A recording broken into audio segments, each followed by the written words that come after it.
Assalamualaikum guys. Selamat petang-petang. Hari ini kita mancing bottom di Tanjung Lompat bersama Tekong Hakim. Tekong Hakim. Hakim Fisherman. So ni player saya, organizer. Organizer kata on, kita on. Lonco. Ombak macam gini ke? On. Okey. Tekong pun pening ah dengan player degil macam ni. Player degil guys. So let's go, kita try. Let's go. Tengok guys, angin dia. Budak main surfing web. Tapi kami turun mancing luncur Tanjung Lompat.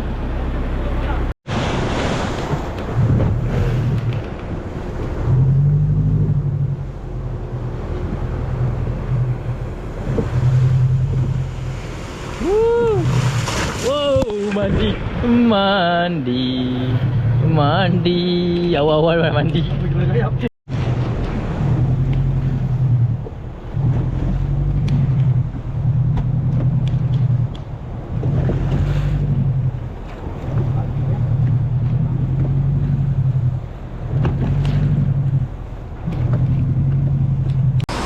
Assalamualaikum guys, selamat pagi-pagi.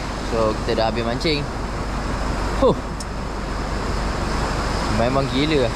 Menyesal lah. Aku tak boleh mancing langsung guys. Memang kurang lah, tak ada hasil lah. Memang tak boleh buat kerja langsung.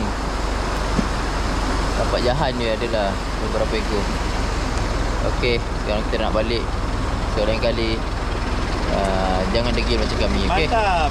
Bye bye. Jangan degil macam kami. Bye bye. Okey guys, inilah hasilnya. Jahan ada unga seekor. Si pembahagian oleh abang organizer.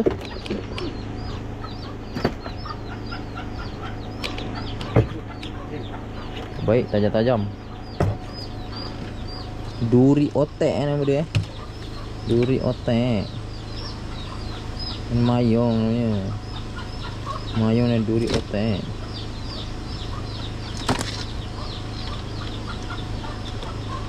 Apa spesies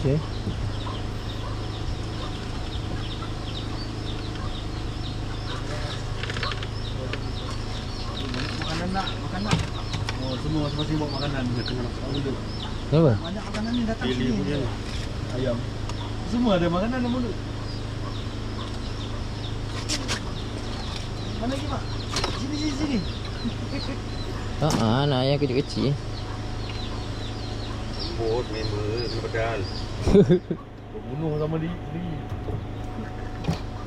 Nampak 4-4 Nah, 4-4. 4-4-4.